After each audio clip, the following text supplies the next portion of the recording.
Fala galera, beleza? Aqui é o Amir da Sim para mais uma aula para vocês. E como prometido na aula da HSA, hoje a gente está falando aqui sobre como analisar uma tomografia na emergência. Pessoal, só queria fazer uma ressalva que essa aula aqui não é focada para neurologista, não é focada para neuroradiologista, é focada na gente, clínico emergencista, que olha todo dia para várias tomografias e está um pouco perdido, sem saber por onde começar a analisar o exame. Vamos lá. Mas eu preciso realmente saber como interpretar uma tomografia? Eu vou te dar 3 motivos que vão te convencer que você tem que saber. O primeiro é que alguns serviços não têm radiologista 24 horas. Eu não posso me dar o luxo de deixar o paciente preso num pronto-socorro 24 horas até ter um laudo. Segundo ponto, que você como médico, você é obrigado a pelo menos saber reconhecer as patologias potencialmente fatais para não deixar passar no exame de imagem e deixar seu paciente desassistido. E claro, e não menos importante, que tem patologias que são tempos sensíveis. Eu não posso ficar esperando o radiologista soltar o laudo para tomar uma decisão. Como, por exemplo, numa trombólise. Eu preciso saber identificar se tem sangramento ou não para eu poder prosseguir com uma indicação de trombólise, por exemplo. Mas, então, claro, é muito importante a gente saber. Como é que a gente vai seguir nessa aula aqui, nosso roteiro, para a gente ir falando passo a passo? Primeiro ponto, eu vou falar um pouquinho sobre janelamento, depois eu vou dar uma breve revisão de anatomia, porque não adianta eu falar tudo de uma vez, se você não tem nem noção do que é uma estrutura anatômica. Terceiro lugar, que é a parte mais importante, que é quando a gente vai sistematizar a maneira de analisar a tomografia, e por fim, a gente vai botar a mão na massa, interpretando o exame junto, para saber se a gente conseguiu fixar tudo que eu falei aqui. Começando, pessoal, falando de janelamento, a gente tem que conhecer esses dois caras aqui, que é o Godfrey Hounsfield e o Alan McCormack. Eu não vou ficar aqui falando que nem aquela aula chata de faculdade de história, mas a gente tem que reconhecer como o exame foi projetado para a gente entender o que ele vai mostrar para a gente. Bem, os caras projetaram como se fosse um raio-x circular que emitia feixes de radiação que atravessariam o seu paciente e iriam, no final das contas, atingir um detector, como se fosse um raio-x. A diferença é que ele é um exame tridimensional. Ele vai ficar rodando em torno do paciente, emitindo os raios-x, que no final das contas tem como objetivo acertar o detector. Só que, quando eu emito esse raio-x, ele vai passar por uma estrutura, que pode ser, por exemplo, densa. Se uma estrutura for densa, ela vai bloquear os raios que eu estou emitindo. Então, menos raios vão chegar no detector. Então, com isso, vão deixar o detector ali mais branco, ou seja, vai ter bloqueado muito raio, então o detector quase não vai ser alterado. Ao contrário, se eu emitir esse raio-x numa estrutura pouco densa, vai passar muito raio. Então, vai chegar muito ao detector e vai deixar a imagem mais escura. Através disso, o detector vai rodando e construindo uma imagem num software de computador de pixel em pixel. Então, com isso, eu vou montando de bloquinho em bloquinho uma imagem. E eu alinhando essas imagens, juntando essas imagens, eu consigo fazer uma figura tridimensional. Tá? Só que vejam, a gente tem várias estruturas com várias densidades diferentes. Então, essas estruturas vão bloquear mais ou menos os raios. E com isso, vão deixar a estrutura mais escura ou mais clara. No final das contas, montando uma escala de cinza, muito mais do que os 50 tons de cinza. Chegam a ficar até 4 mil e poucos tons de cinza, a depender do tecido que está sendo, que está bloqueando os raios. Por exemplo, por convenção, a gente botou o zero dessa escala de tons de cinza como a densidade da água. Então, ela vai ter uma densidade de 0 unidades Hounsfield. Ao ponto que a gordura, você vê que ela tem uma densidade menor do que a água. Então, ela bloqueia um pouquinho menos os raios, tornando uma estrutura um pouquinho mais escura. Ao contrário do sangue agudo aí, que vai ser uma estrutura um pouquinho mais densa do que a água. Então, vai bloquear mais os raios, ficando um pouquinho mais branco, formando aí essa escala de acordo com a densidade do nosso tecido. Só qual que é o problema? O olho humano, pessoal, em média, ele só consegue detectar 20 tons de cinza. Radiologistas treinados chegam a detectar até 70 tons de cinza. Então, a gente teria uma certa dificuldade para ver as imagens nesse exame, certo? Só que aí tem uma técnica que vai ajudar a gente. O próprio software da máquina, a gente pode usar uma técnica chamada de janelamento, que vai reduzir os tons de cinza que a gente está olhando para a gente conseguir enxergar melhor a imagem. Vejam essa analogia. Por exemplo, se eu abro uma janela muito grande, eu estou vendo várias coisas nessa imagem. Eu estou vendo árvores, a montanha lá no fundo, o horizonte. Então, não dá para você focar muito bem numa estrutura específica. Porém, se eu estreitar essa janela e transformar, por exemplo, nessa analogia com uma fechadura, eu vou estar vendo poucas estruturas. Então, eu vou conseguir focar no que eu estou enxergando. Então, o próprio software da máquina consegue fazer isso. Por exemplo, eu quero enxergar ali o meu cérebro, que vai ter essas estruturas mais ou menos com uma densidade de menos 50 até mais 45. Eu vou janelar a estrutura para parênquima cerebral. Então, eu vou conseguir enxergar, tentar detalhar melhor essas estruturas. Eu não preciso estar jogando uma densidade, eu não quero ver osso nesse momento, eu quero ver parênquima. Então, eu consigo estreitar essa janela. Da mesma maneira que, se eu quiser enxergar o osso bem, eu consigo focar o janelamento para a janela óssea, conseguindo ver esse osso com muito mais detalhes, certo? Eu consigo fazer isso também, pessoal, manualmente. Olha que interessante. Eu consigo mexer no centro da janela através do WC, que a gente vai ver aqui no cantinho desse exame aqui à direita. Eu consigo mexer nisso. E eu consigo também ver o contraste, que seria a largura da janela. O centro da janela, a gente vai focar na densidade do tecido que eu quero analisar. Por exemplo, eu quero analisar partes moles, como, por exemplo, o cérebro, mais ou menos a densidade parecida. Eu posso colocar o centro da imagem em torno de 40. Isso vai ajudar eu conseguir analisar melhor a imagem, mexendo, entre aspas, no brilho que eu estou vendo. Ao passo que eu quero estreitar ou ampliar minha janela, eu vou mexer no Window Widget, que é o WW, que eu vou arrastar meu cursor pela lateral para conseguir aumentar ou diminuir a largura da janela. Nesse exame, por exemplo, aqui, como é a tomografia de crânio que a gente está conversando, eu tentei ajustar para ficar mais ou menos numa densidade que eu queria. Vai variar muito de protocolo de serviço para serviço. A gente tem o 40-40, 40-80, mas a princípio você consegue ir ajustando para você conseguir enxergar melhor de acordo com o tecido que você quer ver, certo? Mas você deve estar se perguntando, amigo, será que isso ajuda muito? Olha essa imagem aqui que a gente está vendo. Na esquerda, eu botei a janela cérebro. Veja como eu consigo delimitar bastante as estruturas que estão ali dentro do parênquima. Consigo ver direitinho as estruturas. Na janela do meio, eu quis focar em sangue. Então, eu mudei para janelamento de sangue. E na terceira imagem, eu mudei para janela de osso. Aqui parece um pouco abstrato, mas olha no exemplo real. Olha nessa imagem aqui. É um TCE, é um paciente que sofreu um acidente de carro e meteu a cabeça contra o vidro do carro. Você vê que, se eu focalizar para a janela de cérebro, eu consigo ver aqui bem as estruturas que estão ali dentro, diferenciar até que eu consigo ver um pouquinho o mesencéfalo aqui, eu estou vendo algumas estruturas que estão ali dentro. Só que eu não estou definindo muito bem o que é essa imagem mais aqui para frente da tela. No entanto, na segunda janela, quando eu foquei na janela de sangue, olha como eu consigo ver que existe um sangramento aqui na região frontal. Da mesma forma que quando eu troco para a janela óssea, eu consigo ver com muito mais detalhe que tem uma fratura nessa região. Viram como é que é importante? Então, usem o janelamento ao seu favor. Passando do janelamento, eu preciso voltar um pouco na anatomia básica, que como a gente começou lá atrás, poxa, se você não entende nada de anatomia, você vai abrir o exame e você não vai continuar sem entender nada. Eu não vou ficar aqui falando detalhes do detalhe, até porque não dá para explicar isso numa aula. Mas a gente vai passar nas principais estruturas, comentando um pouquinho sobre elas. Antes de falar diretamente de cada uma das estruturas, na anatomia, é fundamental a gente se localizar. Eu tenho que saber o que é direita e o que é esquerda na minha imagem. A tomografia, quando a gente faz a tomografia olhando o paciente de baixo para cima, como eu estivesse olhando dos pés para a cabeça do paciente. Então, tudo que está à direita da minha tela, na verdade, é a esquerda do paciente. E tudo que está à esquerda da minha tela, na verdade, é a direita do paciente, certo? Então, vamos lá ver as estruturas. Repetindo, a gente está partindo de baixo para cima. Logo aqui abaixo, a gente consegue ver a medula e os hemisférios cerebelares. O que é importante disso? Lembrar que as estruturas cerebelares são estruturas que, se o paciente tiver uma lesão no cerebelo, nesse hemisfério, eu vou ter uma lesão ipsilateral. O que isso quer dizer? Eu vou ter uma clínica no mesmo lado onde eu encontro a lesão.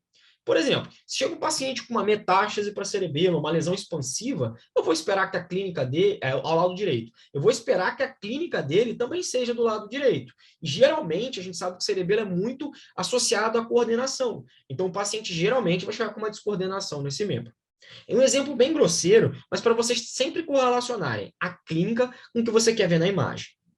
Um último detalhe que eu queria comentar é sobre aqui as imagens da fossa posterior, tá? A tomografia não é o melhor exame para avaliar a fossa posterior. A gente sabe que tem muito osso nessa região, então dá muito artefato, eu não consigo ver com muito detalhe as estruturas. Então, se eu tivesse que escolher um exame para avaliar a fossa posterior, lembrem sempre de pedir a ressonância, tá bom? Um corte um pouquinho mais acima. A gente consegue ver o pedúnculo cerebelar, a ponte e aqui o quarto ventrículo. O quarto ventrículo, pessoal, é uma das regiões por onde escoa o nosso líquor. Então, eu preciso que ele esteja pérvio para minha circulação licórica estar mantida. Se eu tenho, novamente, uma lesão expansiva, um sangramento no meu cerebelo, o que pode acontecer? Comprimir esse quarto ventrículo. Se eu comprimo o meu quarto ventrículo, eu impeço que esse líquor escoe adequadamente. Então, eu posso provocar no meu paciente, por exemplo, uma hidrocefalia aguda. Outra coisa interessante de falar da fossa posterior é que, veja, não tem muito espaço ali para o meu cérebro. Então, o que pode acontecer? Se eu tiver uma lesão, um sangramento muito importante, rapidinho eu posso provocar uma herniação. Então, eu tenho que tomar muito cuidado com lesões em cerebelo. Por isso, por exemplo, quando eu tenho um AVC hemorrágico de cerebelo, pelo risco de uma hidrocefalia aguda, pelo risco de uma herniação, se o hematoma está crescendo, eu tenho que operar na urgência, tá bom? Seguindo um corte um pouquinho mais acima, mostro para vocês aqui o mesencéfalo e as cisternas perimesencefálicas. Cisterna, pessoal, é um local onde você tem uma dilatação, tá? Onde fica tipo uma piscina de líquor nesse lugar. Por enquanto, só entendam mais ou menos isso. Depois a gente vai esmiuçar um pouquinho mais para frente. Um corte. Mais acima, eu vejo o terceiro ventrículo e o corno posterior dos ventrículos laterais. Neste mesmo corte, eu consigo ver os núcleos da base, como aqui o núcleo lentiforme e aqui o tálamo, tá? O que acontece? Entre essas estruturas vai passar uma estrutura muito nobre que é chamada cápsula interna. O que é a cápsula interna? Preste atenção. No meu córtex, eu vou ter o corpo dos neurônios, como se fosse a cabeça do meu neurônio. E delas vão ser emitidos os axônios, que inicialmente vão formar a coroa radiata e que depois eles vão se estreitar, confluir, até passar aqui na cápsula interna. Então, vejam, o que seria a cápsula interna? Um aglomerado de axônios.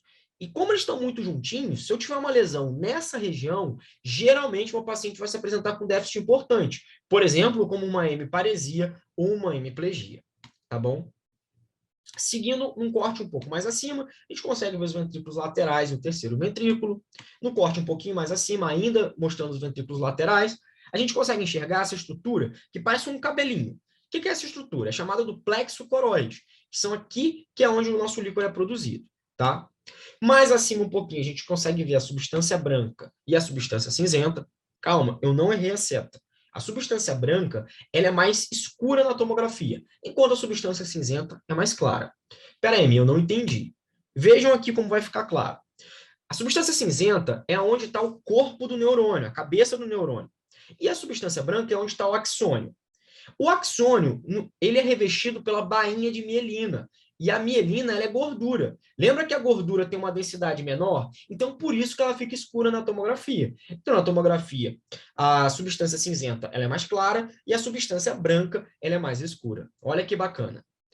Aqui a gente consegue falar ainda dos sulcos e dos giros. Quando eu tenho, por exemplo, uma hipertensão intracraniana, quando eu tenho uma lesão aqui, um tumor, alguma coisa, eu posso ter um apagamento dos sulcos e dos giros. Isso é uma puta dica pra gente, que o paciente tem uma lesão naquela região, tá? Outra coisa que aqui é diferente do cerebelo, vamos lembrar que se eu tenho uma lesão mais cortical, essa lesão ela vai cruzar. Então, se o paciente tem uma lesão cortical à direita, ele vai ter um déficit à esquerda. Então, isso é muito importante. Sempre correlaciona a clínica com a imagem que você está vendo. Não adianta eu querer ficar achando que eu vi uma imagem e isso não é compatível com déficit. Isso pode ser uma coisa antiga, tá bom? Passando agora da anatomia básica, a gente pode dar um passo adiante para realmente agora sistematizar o nosso atendimento. Mas por que eu tenho que sistematizar? Pessoal, é que nem no eletro. Eu não posso ir com sede ao pote. Se eu tentar ficar só procurando supra, se eu tentar só ficar pesquisando alguma coisa, eu vou deixar passar. Então, a melhor maneira para você nunca deixar passar nada é sempre sistematizar. E como que a gente pode sistematizar? Existe um mnemônico, que infelizmente não fui eu que inventei, porque é muito bacana, chamado Blood can be very bad. Ou seja, sangramento pode ser muito ruim. Então, onde cada letra vai representar uma coisa que a gente vai querer ver na tomografia, que é fundamental. O primeiro, blood, seria de sangramento. Da primeira pergunta que eu vou fazer, tem sangramento? 2, se tem sangramento, aonde está esse sangramento? E terceiro, qual que é o efeito desse sangramento que ele está fazendo em mim? Para eu saber se tem sangramento ou não, eu tenho que saber se eu vou procurar uma estrutura na tomografia mais densa ou menos densa. Como que eu vou fazer isso? Estruturas mais densas vão falar a favor de um sangramento agudo. Ao contrário de que se esse sangramento for passando um tempo, uma semana mais ou menos, ele vai sendo reabsorvido pelos macrófagos, tomando aí uma densidade mais isodensa. Só que cuidado, quanto mais largo for seu hematoma, como a gente vai digerir esse hematoma de fora para dentro, mais tempo vai demorar para ele ficar isodenso. Mas, quando chega em torno de 2 semanas, via de regra, os sangramentos se tornam hipodensos. Agora que a gente já falou, já sabe dizer se o sangramento ele vai se manifestar de uma imagem mais clara ou uma imagem mais escura, eu vou falar agora aonde está esse sangramento.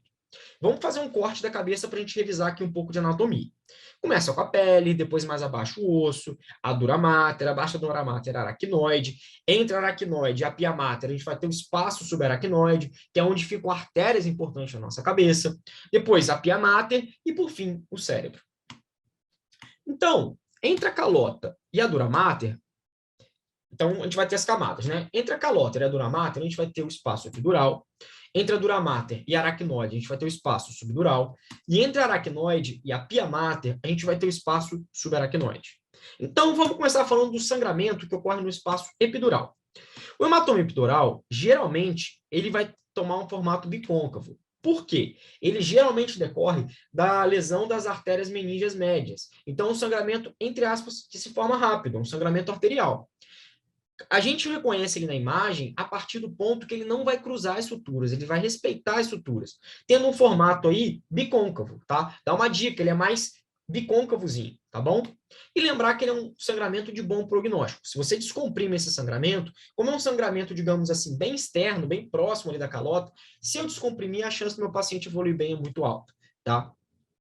Além disso, a gente tem aqui o sangramento subdural, que é o irmão maldoso dele.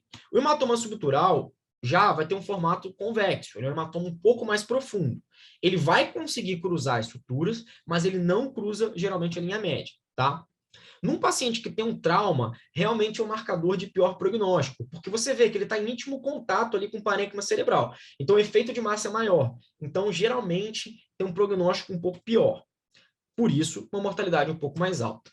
Um cuidado que a gente tem que ter é porque pacientes mais idosos e etilistas que têm um parênquima cerebral mais atrofiado, eles têm, entre aspas, espaço para esse sangramento jorrando. Lembrando que, ao contrário do hematoma epidural, aqui é um sangramento venoso. Então, é um sangramento que é em babação. Ele vai babando, babando, babando. Então, o paciente, inicialmente, pode começar com uma queixa vaga, um delírio, começar com um comportamento esquisito, e depois ele evoluir para o rebaixamento, já sendo aí a gente perdendo o time de ter abordado esse hematoma subdural, perfeito?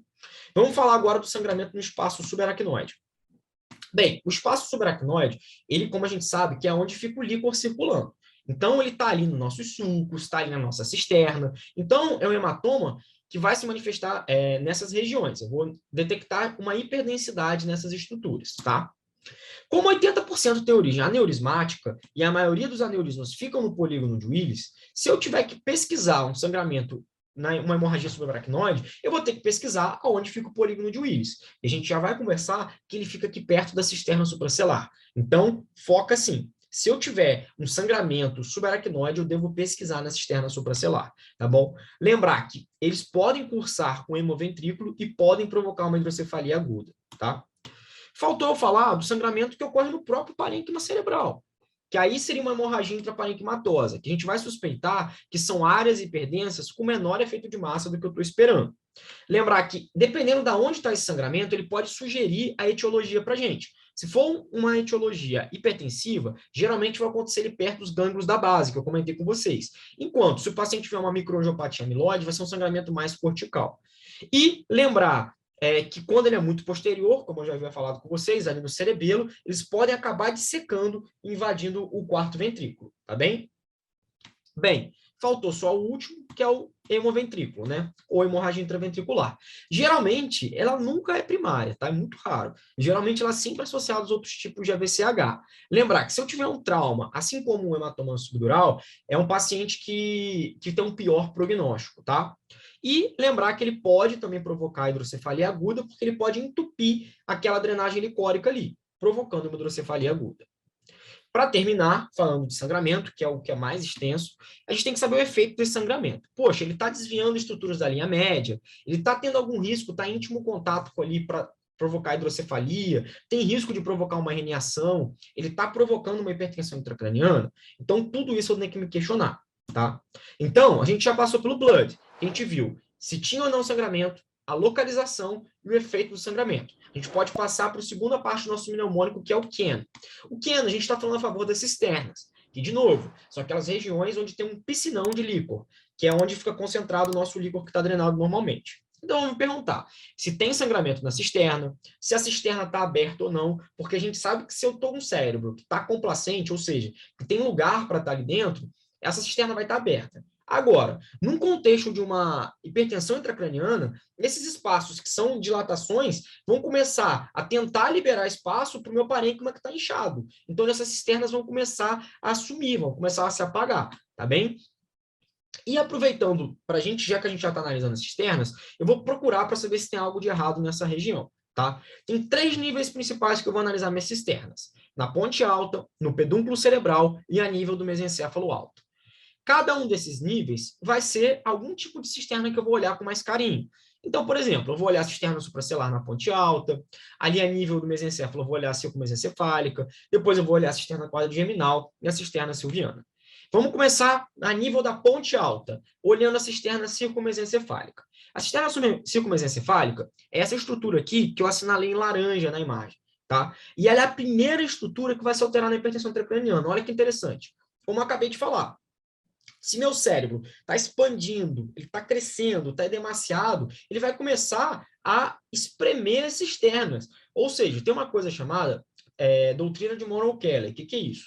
Sempre na nossa cabeça a gente vai ter parênquima, líquor e sangue, né? Sempre que eu tenho um aumento de alguma dessas 3 coisas, as outras 2 vão tentar compensar para acomodar o meu cérebro, tá? Para tentar uma acomodar a outra. Então, se eu tenho um parênquima cerebral que está inchando, por exemplo, eu vou tentar diminuir minha produção de líquor para tentar compensar esse espaço. Acontecendo o quê? Minha cisterna sumindo. Perfeito?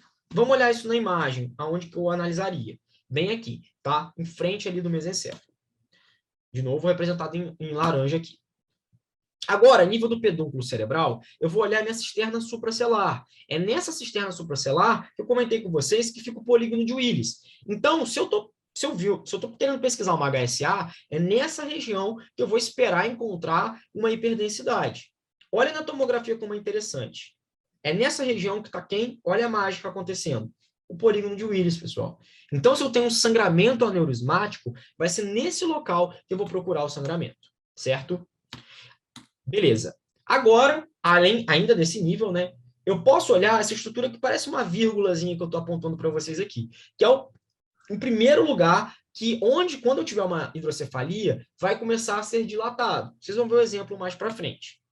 Por fim, a nível de mesencéfalo alto, a gente vai avaliar cisternas silvianas. Por quê? Em primeiro lugar, é um dos lugares que eu posso ter um aneurisma bem distal ali, na cerebral média. Então, se o aneurisma romper, ele não vai ficar ali no polígono de Willis. Ele pode ficar a nível da fissura silviana, que é mais para a lateral. Além disso, se eu tenho uma oclusão aguda da cerebral média, vai ser um lugar onde inicialmente eu vou perder a diferenciação da substância branca com a substância cinzenta. Então, é uma puta dica pra gente. Sempre olhar essa região se eu estou suspeitando de um AVC de cerebral média, tá? Por fim, vale a pena a gente comentar ainda da cisterna quadrigeminal, que também vai ser alterada quando eu tiver uma hipertensão intracraniana. Ela vai ser o segundo ponto onde vai começar a ser apagado, tá? Olha, por exemplo, nessa imagem, que interessante. O paciente aqui fazendo uma hipertensão intracraniana. Olha como está desaparecendo a cisterna quadrigeminal. Olha agora que aumentou ainda mais. Sumiu. Não dá para ver cisterna quadrigeminal. Então, é mais uma dica para vocês. Passando agora das cisternas, a gente vai para o B, que o B seria a análise do cérebro, tá? Brain. Então, vamos lá. Primeira coisa que eu vou avaliar.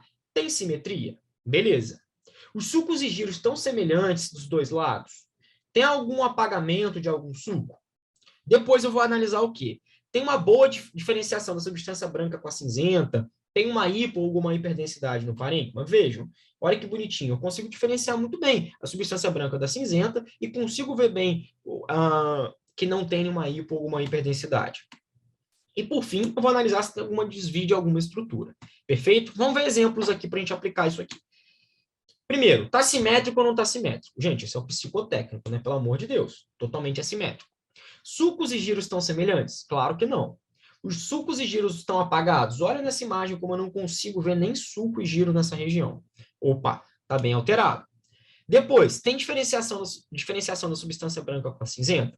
Do lado direito até parece que tem, mas do lado esquerdo tem uma puta hipodensidade aqui. Tem algo de errado. Vamos tentar comparar os lados. Tudo errado do lado de cá, enquanto do outro lado ali está meio esmagado, mas está quase tá tentando ali ter uma diferenciação. Tem desvio de estruturas? Nossa, olha como está desviado. Então, essa aqui está bem alterado. Vamos dificultar um pouco mais? Aqui, sulcos e giros estão semelhantes? Mais ou menos, mais ou menos. Não está muito. Tem apagamento de sulco? Olha, do lado direito está esquisito, né? Então, primeiro, simetria a gente já comparou, viu se tem sulco e giro semelhante. Agora o que a gente vai ver? A diferenciação de substância branca e cinzenta está acontecendo? Do lado esquerdo até que tá, galera. Mas no lado direito, olha a hipodensidade que tem aqui. Por fim, tem desvio de estrutura? Não, até que não tem. Então, se a gente for sistematizando os exames, a gente vai começar a pegar a mão de olhar. Então, sempre sigam esse passo a passo. Vamos para o último exemplo aqui.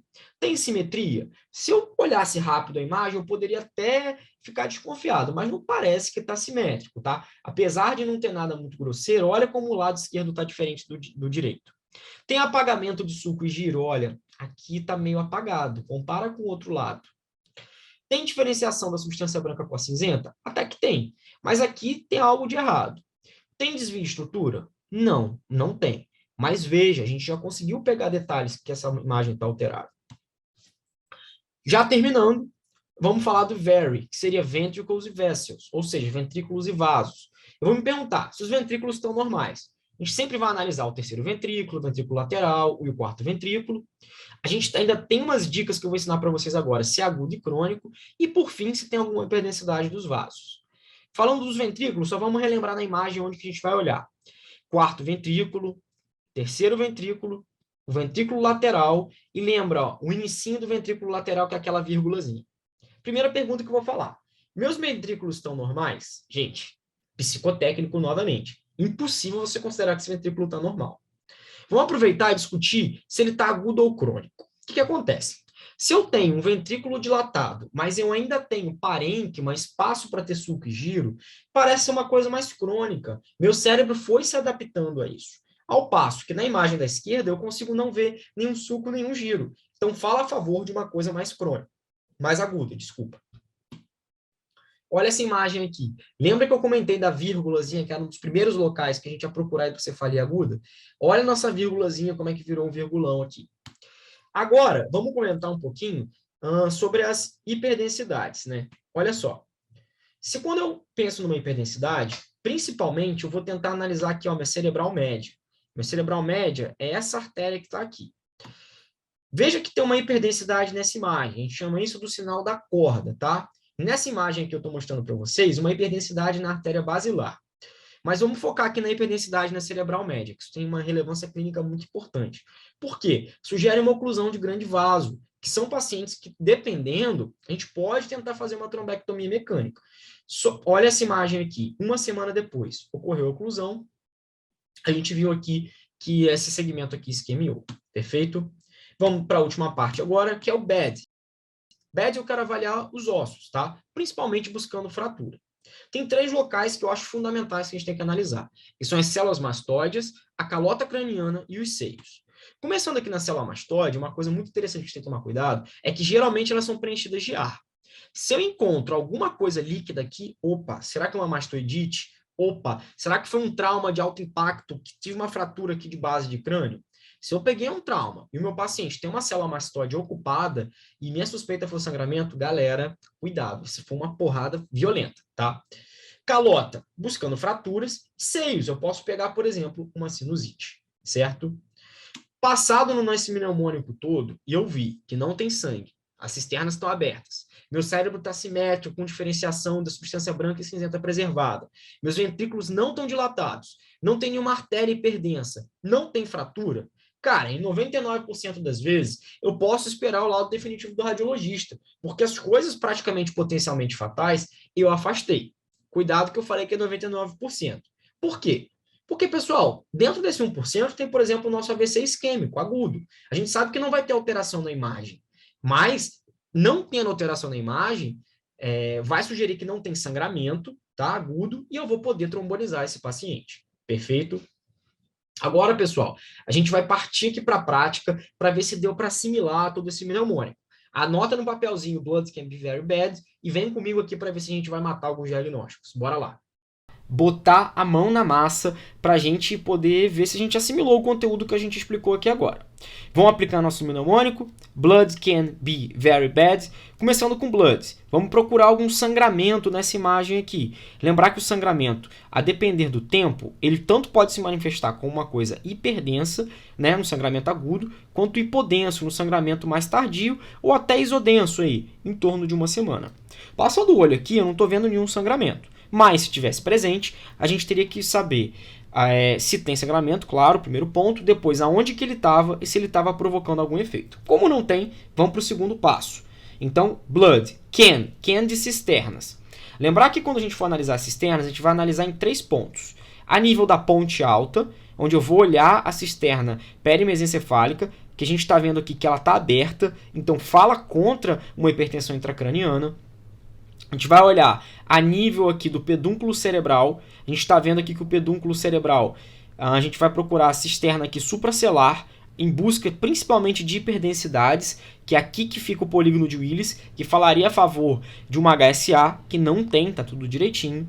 Depois a gente vai subir um pouquinho mais, a nível de mesencéfalo alto, para analisar a fissura silviana, que a gente vê que está tudo preservado, está com a diferenciação córtico-medular preservada, não tem nenhuma hiperdensidade para a gente pensar em sangramento proveniente de algum aneurisma da cerebral média mais distal. E além disso, a gente consegue ver que a cisterna quadrigeminal está aberta, que também fala contra a hipertensão intracraniana. Ou seja, até agora tudo normal. Então, blood, can de cisterna já passamos, vamos para o terceiro passo agora, do B, que seria o brain. Então vamos olhar o parênquima cerebral aqui para a gente ver se a gente encontra alguma alteração.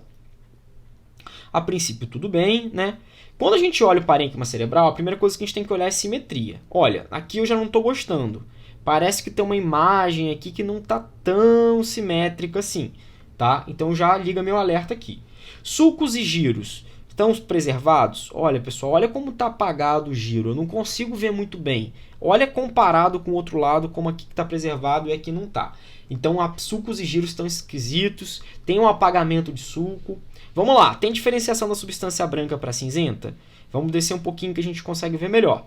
Ó, substância cinzenta, vamos lembrar que é mais branca na tomografia. Substância branca, que a gente vê que é mais escura. Do outro lado, substância cinzenta. Só que na substância branca, a gente já está vendo aqui, ó, que tem uma hipodensidade. Então já descobri que tem uma coisa errada aqui nesse meu parênquima, certo?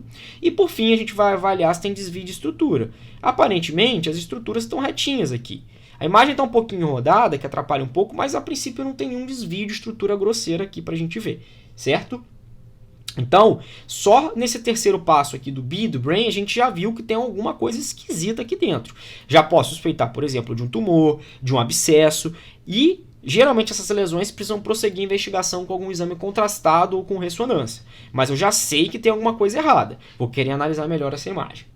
Passando para o terceiro ponto, agora a gente vai para o very, né? Desculpa, para o quarto ponto, a gente vai para o very. O que seria very? Seria dos ventricles e vessels, ou seja, ventrículos e vessels que seriam artérias. Aparentemente, meus ventrículos aqui estão preservados, o terceiro ventrículo está bem, meu ventrículo lateral também está tudo bem, está simétrico, não está dilatado.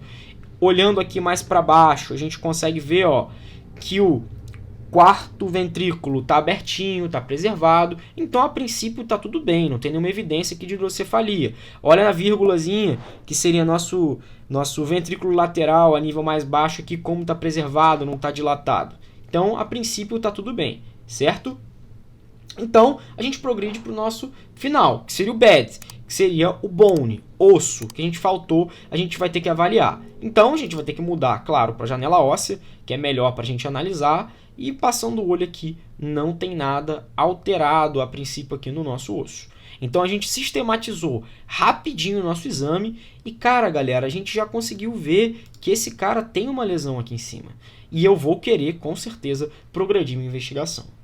Pessoal, eu espero que essa aula aí tenha sido útil para vocês. Apliquem bastante e quanto mais vocês se ambientarem, se acostumarem a utilizar esse mnemônico, mais rápido vai ficar a sua análise. Perfeito? Espero que vocês gostem. Forte abraço, até a nossa próxima aula aí da Sim. Valeu!